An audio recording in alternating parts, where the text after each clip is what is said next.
resistir, meu tempo é decidir que continuará a sobrevivência.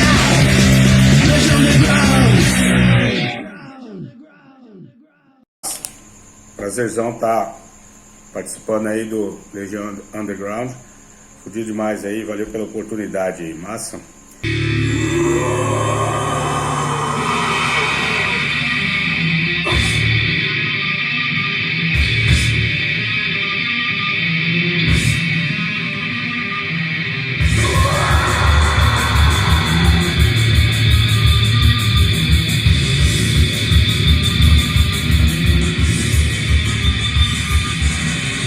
Total surgiu em uma tarde de bebedeira entre eu e a Gislene, né? Eu estava já programando um trabalho, um material para um projeto punk, né? Um One Man Band que eu tinha, que agora é o Roirô, que tem agora a participação do Daniel, né? Que toca aí no Lepróvore, né? Da Bahia, como baterista. Mas aí lá nesse início, eu estava preparando material para esse projeto. E aí eu conversando com ela, falei, pô, vamos montar uma banda, vamos montar uma banda. Aí a gente, pô, vamos, né? Então aí ele falou, qual é o nome? E aí no momento, né, que se questionou qual é o nome, eu tava colocando o vinil do Destruction, né? E a primeira música que rolou é o Total Disaster, né? E aí ele falou assim, pronto, tá aqui o nome da banda, Total Disaster. Era para ser em inglês, né? Mas aí depois deixou o Total Disaster, que era para ser desastre total se fosse traduzir, mas a gente decidiu deixar como estava, né? Total Disaster. E aí ainda questionando, mas o que a gente vai tocar? Que estilo de som?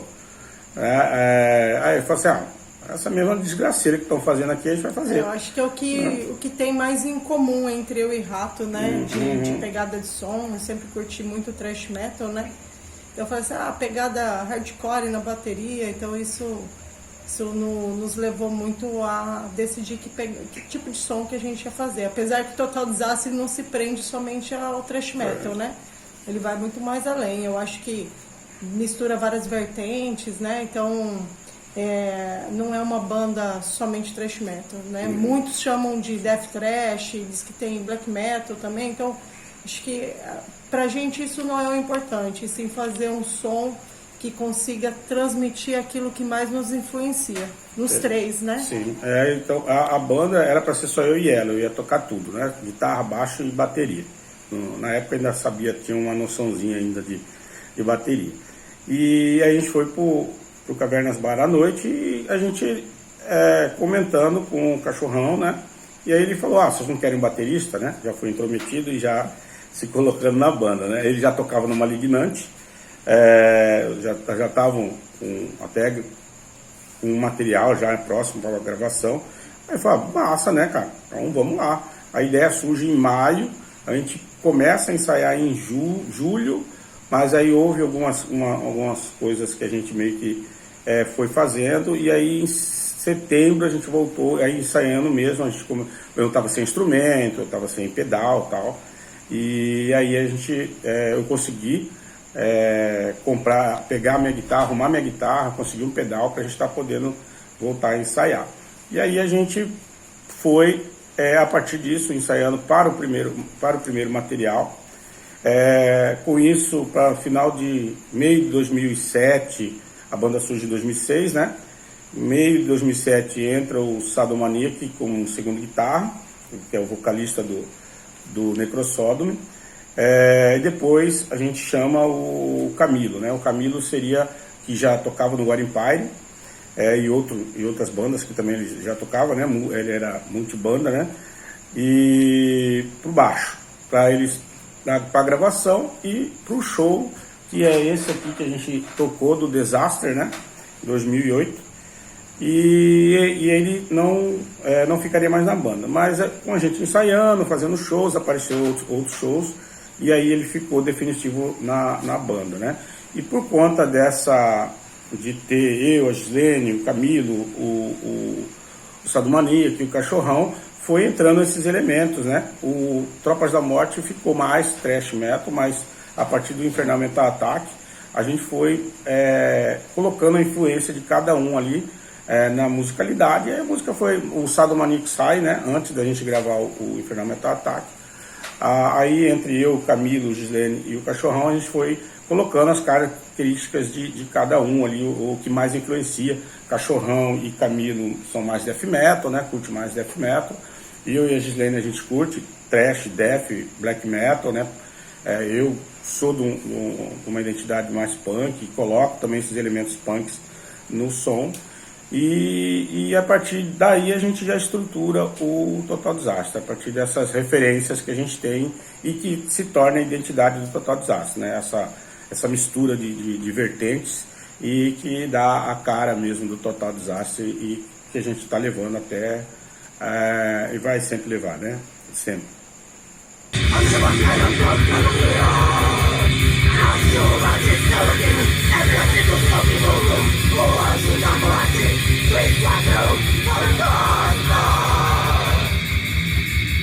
A cena de Cuiabá, ela é unida, né? A galera aqui tá sempre junto, tá sempre organizando coisas juntas, galera rock, metal, hardcore, punk.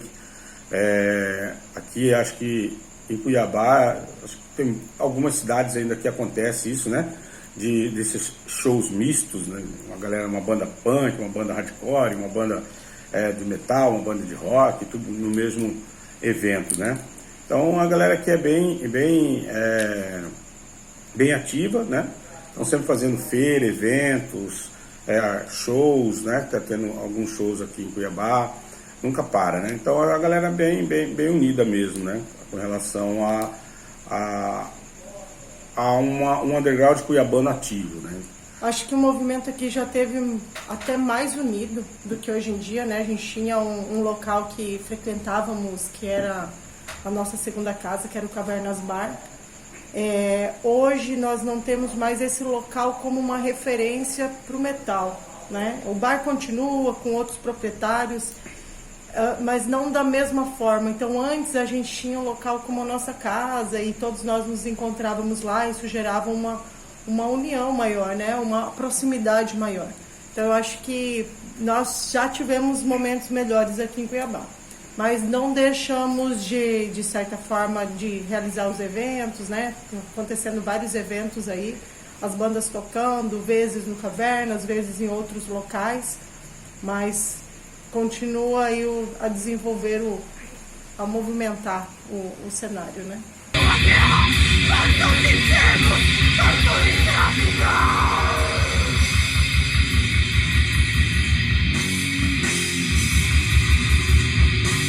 A discografia que a gente tem é o Tropas da Morte, que a gente gravou em 2008. O Infernal Metal Attack, que foi gravado em 2013. E agora, recentemente, em 2022, o Trágica Existência, né? O Tropas da Morte, a gente tem uma empolgação ali, né? De 2006 até 2008, a gente consegue gravar rápido, material rápido. De 2008 para 2013, para a gravação do Infernal Metal Attack, veio o Kaiowá, né? A gente ficou um pouco que ensaia, não tinha com quem deixar ele, porque era recém-nascido e tal. E a gente foi um pouco assim, ensaiava e não ensaiava. E quando ele pegou uma certa idade, a gente começou a levar ele, porque tinha uma senhora que morava na frente do Cavernas Bar, que cuidava de criança. A gente ficou sabendo disso, aí a gente deixava lá e ensaiava. Mas né? foram vários ensaios do Kaiowá dormindo na mesa de sinuca e alguma amiga que ajudava a cuidar, algum amigo, enquanto a gente ensaiava. Então o Kaiowá acompanhou toda a infância dele com a gente, indo nos ensaios, né? Foi bem bacana. E depois do Infernal Metal Attack pra cá, eu sempre vou construindo música, tipo, quando a gente gravou Tropas da Morte, já tinha músicas do Infernal Metal Attack, né? Pra gente gravar. E quando a gente gravou Infernal Metal Attack, já tinha música já do que é do Trágica Existência, só que a gente sempre deixava para depois. No Infernal Metal Attack a gente gravou 8 músicas, porém não era para ter lançado as 8 músicas, né? Aí a gente meio que se equivocou e colocou as 8 lá. Mas aí do Infernal Metal Attack pro Trágica Existência se passou um bom tempo, né? Quase 8 anos, né? De um material para o outro, por conta de várias situações e também com a pandemia. A gente era para ter gravado em 2018, aí por conta de dinheiro, por conta de... Porque a gente, assim, todo mundo a gente calcula quanto que a gente vai gastar, porque a gente faz todo o lançamento independente, né? A gente calcula quanto que a gente vai gastar com gravação, com CD, com capinha, e aí a gente vai, calcula e a gente resolve entrar no estúdio para gravar. Como a gente estava um pouco assim, apertado de dinheiro, não tava com muita grana, então a gente foi adiando, aí foi para 2019, veio depois para 2020, veio a pandemia, né? E aí a gente resolveu dar um tempo sem ensaiar. A gente tinha um cachorrão que ele também fechou até o bar, né? Então ele não era possível a gente ficar com esse contato, era muito arriscado, né? Então a gente parou com os ensaios, levou um ano, né, para retomar tudo de novo. 1 ano e meio, quase para 2 anos. A gente ia ensaiar de máscara, a gente ficava só como nós três, né? O baixista, o Juninho, ele se ausentou, mas eu e a Gislene Cachorrão, como a gente estava sempre se cuidando, dá para ensaiar? Dá para ensaiar, vamos lá então. A gente sempre de máscara, álcool em gel e tal, ficava distante assim, lá tem um palco, né? E ficava os três distantes um do outro. De alguma forma o espaço era aberto, assim, aberto. O palco, né? Não era tão fechado. E a gente não parou. Né? E nesse meio termo, as músicas do Trágica Existência foi se modificando. As músicas eram grandes, a gente diminuiu, a gente minimizou o tempo, e aí as músicas ficaram até melhores para gravar tal, e a gente conseguiu fazer esse material aí, né?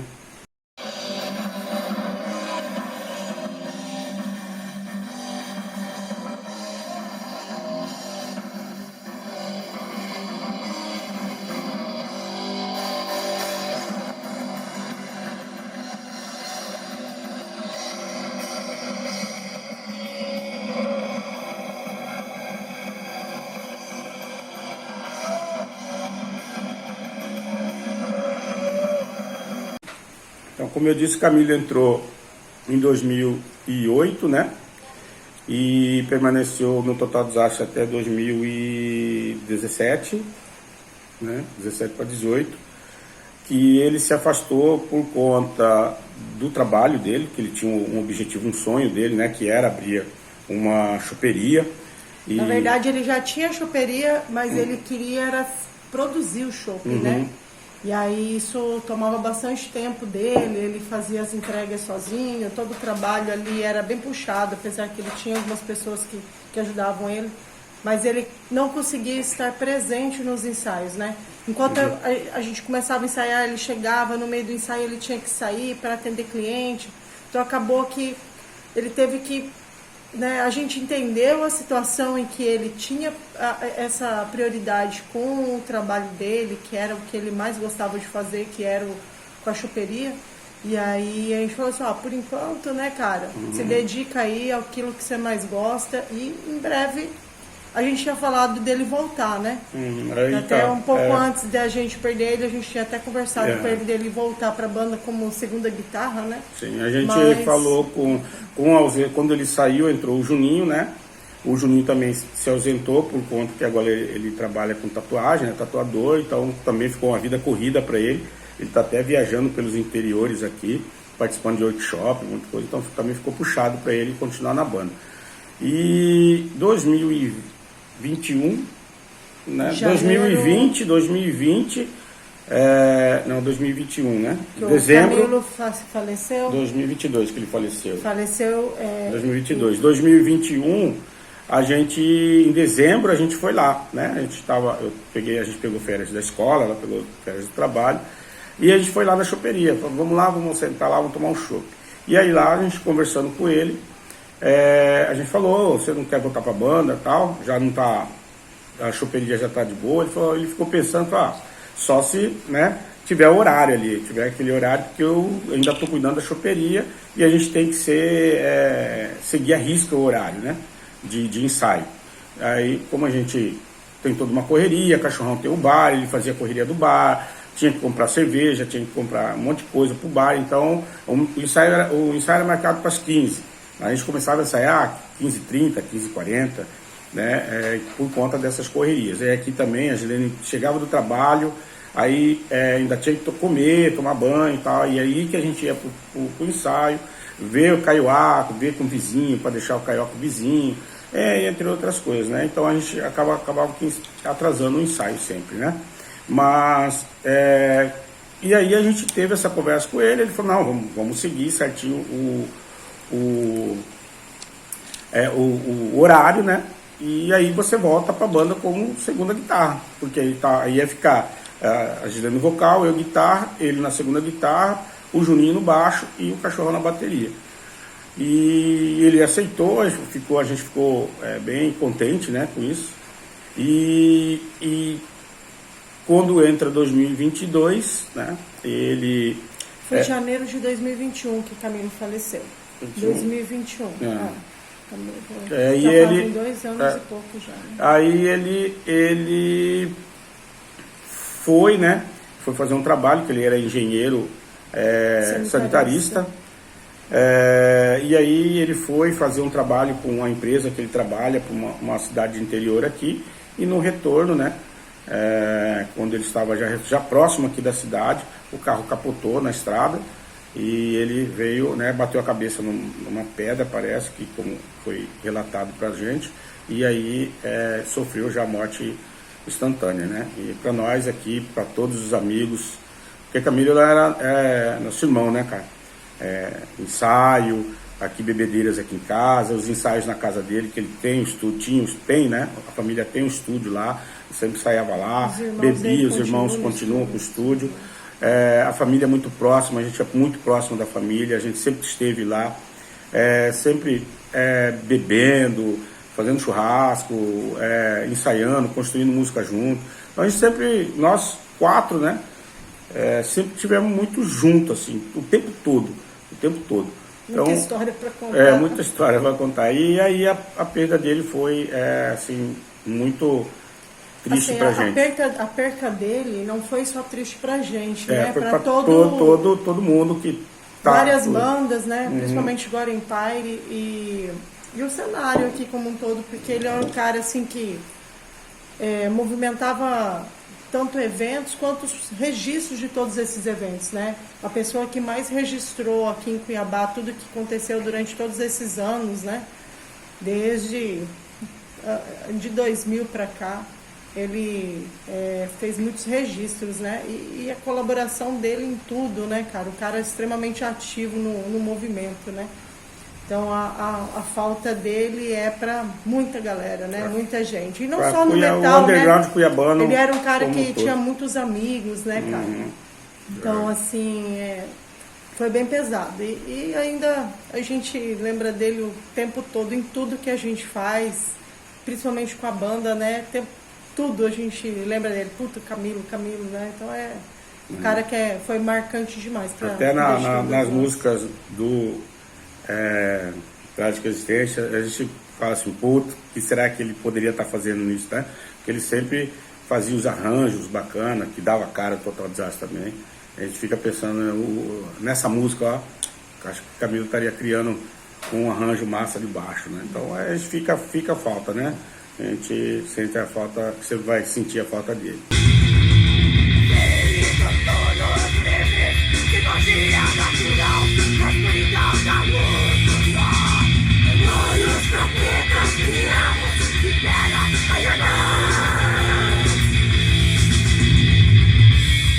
Inimigo Mítico, a letra fala da invasão, né, europeia na América, né, aqui por os portugueses e na América espanhola aí pelos espanhóis, né, que vieram trazendo um rastro de morte, destruição, de aniquilamento.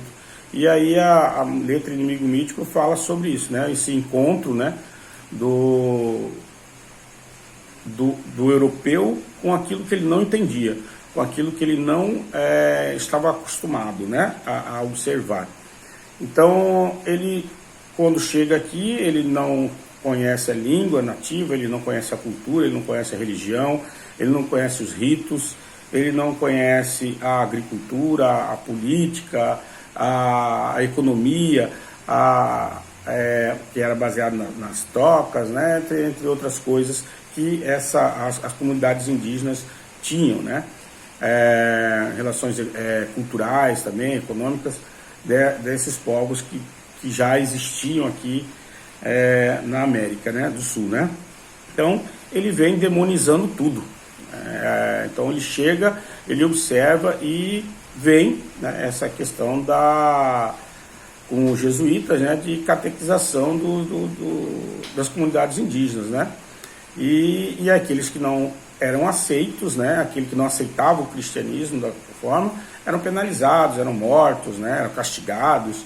E aí a música traz bem esse relato do encontro do europeu com o seu eurocentrismo, né, do seu etnocentrismo, com os povos indígenas, o seu preconceito que veio para cá, dentro daquele processo de socialização, né, de fazer o mundo produzir riquezas, retirar riquezas também das nações, e aí o europeu chega aqui, né, e arranca tudo que tem aqui e mata, né? Então a música fala bem isso, o inimigo mítico do ser supremo, né?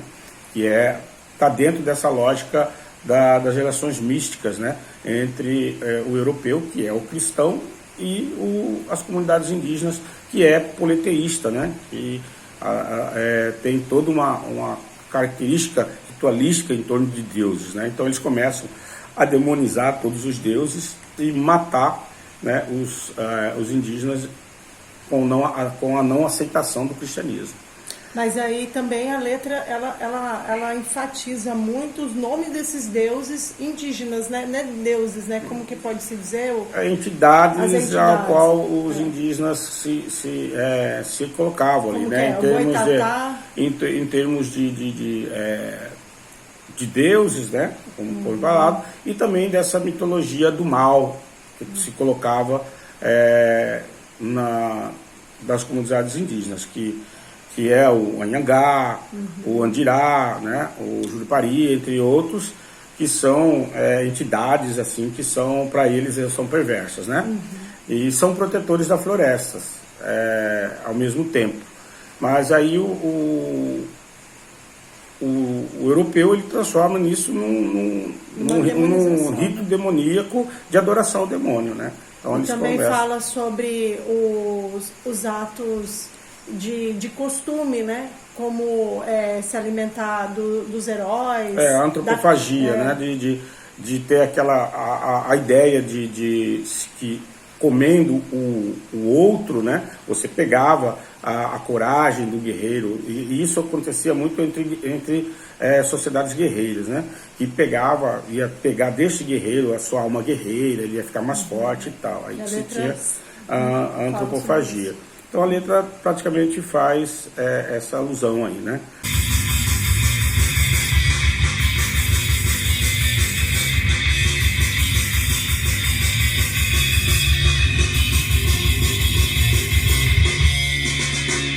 Os 5 discos marcantes. E falando uns, ele ficou falando outros. Aí ia ser 50 discos aqui que a gente ia falar, né? Então, o primeiro disco marcante nosso é o Destruct, né? O Sentence of Death, que dá origem ao Total Disaster.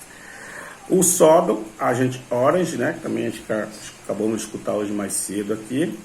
O Judas, Painkiller, né? O Possess, o Seven Church. E o Celtic Frost, né? O To Megatherium. Então, esses são os discos que a gente... Lógico que tem muitos outros, né? Que a gente tem. Mas, em termos assim, que a gente tá escutando direto, sempre que coloca, puta merda, que som foda, né? Então, esses são É o que a gente entrou em consenso hoje. Depois a gente pode ter... Lógico que tem ali outros, né?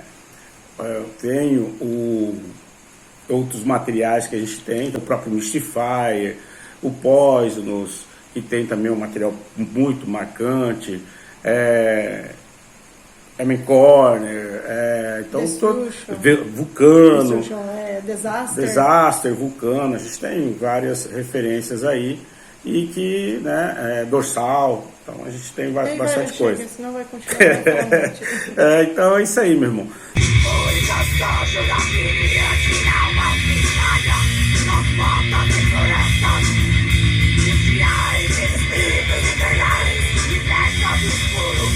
Todos os mortos,